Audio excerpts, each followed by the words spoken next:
فاتح يفتح فتح وفاجر مفوت وفتح فلاك مفتوح علامة الافتاح والنهي عن التفتح والزرف المفتاح والمرض مفتاح مفتاح مفتاح وأقل تفصيل للذكر منه أفتح والمؤنث منه فتحة وفي التعجب وأفتح وأفتح جی آجی گردان اب سارے پڑھے صرف سے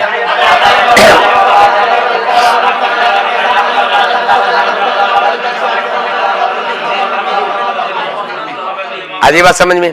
اچھا چوتھا باب آ جائے گا، 5واں باب بھی پڑھ لیں۔ 5واں باب ہے کارو ما یکرمو۔ اس کے پڑھنے سے پہلے چند ایک فائدوں کا جاننا ضروری ہے۔ فائدہ نمبر 1، باب کارو ما یکرمو یہ لازمی استعمال ہوتا ہے، متعدی نہیں آتا، ٹھیک ہے۔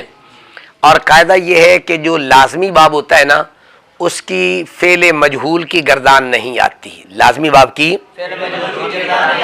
ماضی مجہول، مضارع مجہول، نفی تاکید مجہول، نفی جاز مجہول، امر مجہول، نائی مجہول، یہ فعل کی جتنی بھی مجہول کی گردانیں یہ نہیں آتی ہیں۔ اس میں مفعول بھی چونکہ فعل مجہول سے بنتا ہے لہذا وہ بھی نہیں آتا، اسم فاعل بھی نہیں آتا، اسم فاعل کی جگہ پر صفت مشبہ آتی ہے، چونکہ صفت مشبہ فعل لازمی سے بنتی ہے لہذا وہ آ جائے گی۔ اب اگر فعل مجہول کی گردان نہیں آتی، اگر لانی ہو پڑھنی ہو، اس کا طریقہ یہ ہے کہ اس کے آخر میں ضمیر مجرور متصل بہی یہ لگا دیتے ہیں۔ اب اس کا طریقہ کار یہ ہوگا کہ صیغہ واحد مذکر غائب کا رہے گا، وہ تبدیل نہیں ہوگا، آگے ضمیر بدلتی جائے گی۔ اب ضمیریں پڑھنے سے پہلے ضمیریں یاد کر لیں۔ ضمیر مجرور متصل یاد ہے آپ کو؟ بہی، بہما، پڑھنے کیسے آتی ہے؟ آجائے بات سمجھ میں؟ تو جب بھی مجہول کی گردان پڑھنی ہو تو چونکہ با جو ہے نا یہ آتی ہے تعدیت کے لیے، یعنی فعل لازمی کو متعدی بنا دیتی ہے، اس لیے لازمی سے مجہول کی گردان پڑھنی ہو تو بہی لگاتے ہیں، جس سے یہ کیا ہو جاتا ہے متعدی ہو جاتا ہے، پھر مجہول کی گردان آ جاتی ہے۔ آگے بات سمجھ میں؟ اچھا اسم فاعل کی جگہ پر کیا پڑھنا ہے؟ صفت مشبہ۔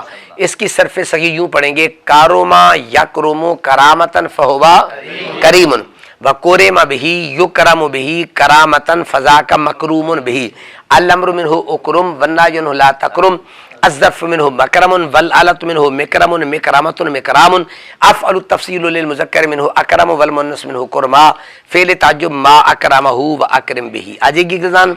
آج باب فاتح یفتح اور باب کارو یکرمو ان کی صغیرے کبیرے تمام مصادر کی اچھے طریقے سے یاد کر کے آئیں۔ یہ بات آگے سمجھیں؟ لو جی باب کے لحاظ سے ہمارا سبق مکمل ہوگی۔ اب اس کے بعد تھے قواعد کے لحاظ سے۔ قواعد کے لحاظ سے کتنے ہو گئے تھے؟ 13۔ ہاں جی صحیح کے بعد کون سا قاعدہ تھا صحیح کا آخری جو پڑھا؟ نون تنوین، نون ساکن والا، یہ پڑھا تھا نا؟ ہاں جی اب آگے یہ ظرف کا قاعدہ ہے، یہ ذرا تھوڑا سا مشکل ہے، اس کو اچھے طریقے سے آپ نے یاد کرنا، ٹھیک ہے؟ کتنے ہو گئے پہلے قاعدے؟ قاعدہ نمبر 14، اس کا قاعدے کا نام ہے اس میں ظرف والا قانون۔ کیا نام ہے؟ قاعدہ یہ ہے ظرف یفعل از ابواب صحیح ثلاثی مجرد، کہتے ہیں اس میں ظرف یفعل سے مراد یعنی وہ گردان جس کا مضارع مکسور العین آتا ہے صحیح ثلاثی مجرد سے، یعنی یہ ثلاثی مزید فی کی بات نہیں ہے، چونکہ ثلاثی مزید فی کے اندر اس میں ظرف اس میں مفعول کے وزن پر آتا ہے، اس لیے یہ کس کی بات ہے؟ ثلاثی مجرد کی۔ محموز اجوف مثال، کتنی چیزیں ہوں گی؟ 4 چیزیں۔ نمبر 1 صحیح ثلاثی مجرد، نمبر 2 محموز، نمبر 3 اجوف، نمبر 4 مثال۔ اب اس کے بعد لکھا ہے مطلقاً۔ میں نے آپ کو پہلے بتایا تھا کہ مطلقاً کا لفظ جب بھی صرف کے اندر آئے گا نا، ہر جگہ پر اس کا معنی مختلف ہوگا۔ یا مطلقاً سے مراد کیا ہے؟ یعنی عام ہے، مکسور العین ہو مثال اجوف سے، چاہے مضموم العین ہو یا مفتوح العین ہو، واوی ہو یا یائی ہو، اس کا اس میں ظرف مفعل کے وزن پر آئے گا۔ قاعدے کا ایک حصہ، ایک شق ختم ہو گئی، اس کی 2 جزء ہیں، 2 شقیں ہیں۔ قاعدہ کیا ہے؟ اس میں ظرف یفعل سے مراد کیا ہے؟ یعنی وہ مضارع جو مکسور العین ہے صحیح ثلاثی مجرد سے، محموز، آگے سمجھ، نیچے لکھا ہوا ہوگا یہ سارا آپ دیکھ لینا کیا لکھا ہوا ہے محموز کے نیچے۔ عام ہے، محموز الفا ہو، محموز العین ہو، محموز اللام ہو۔ اجوف اس کے نیچے بھی لکھا ہوگا عام ہے، اجوف واوی ہو یا یائی، مثال بھی عام ہے، واوی ہو یا یائی، مکسور العین ہو یا مضموم العین، اس کا اس میں ظرف کس وزن پر آئے گا؟ مفعل کے وزن پر آئے گا۔ اب اس کے بعد بغیر یفعل، غیر یفعل سے مراد ہے 2 صورتیں، چاہے مضارع مفتوح العین ہو یا مضموم العین ہو۔ آگے ناقص، لفیف، مضاف، یہ بھی 4 وہ بھی 4، ٹھیک ہے نا؟ ناقص، لفیف، مضاف 4 یہ، اور غیر یفعل، تو ان 4 میں کہتے ہیں کیا ہوگا؟ اس میں ظرف مفعل کے وزن پر آئے گا۔ کس وزن پر آئے گا؟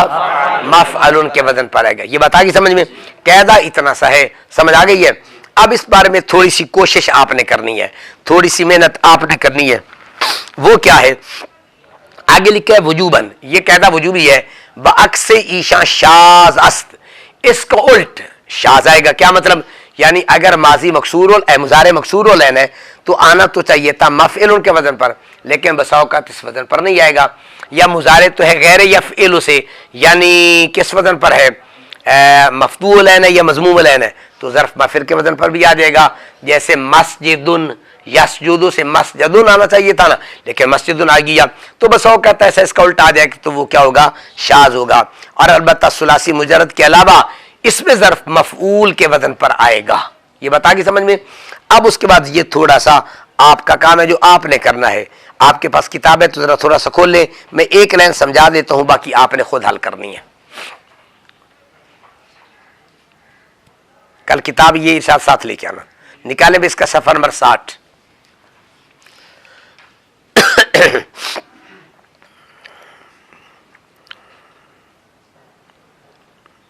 نکال لیا؟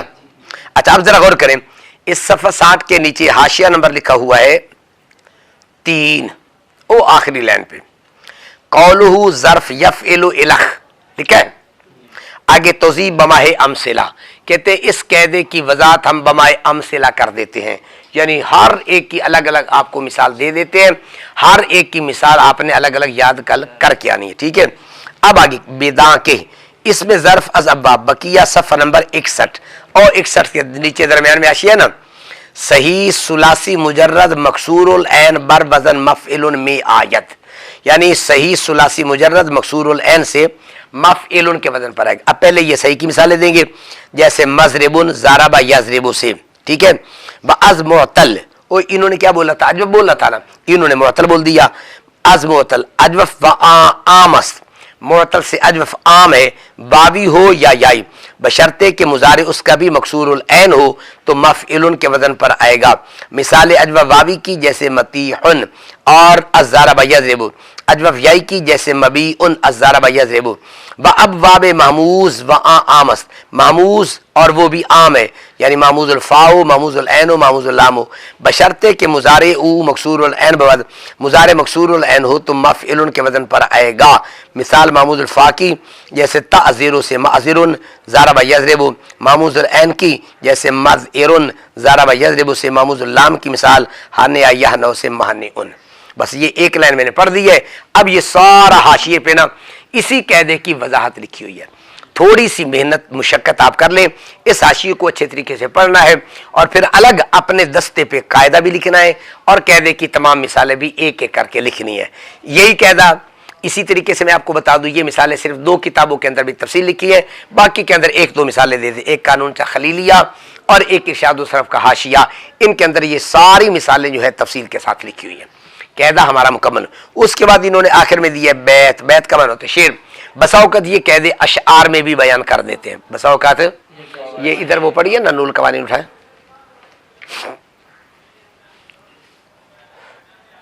اچھا اب اگر کبھی اتفاق ہو نا دیکھنے کا تو یہ دیکھیں، یہ پورے اشعار لکھے ہوئے ہیں.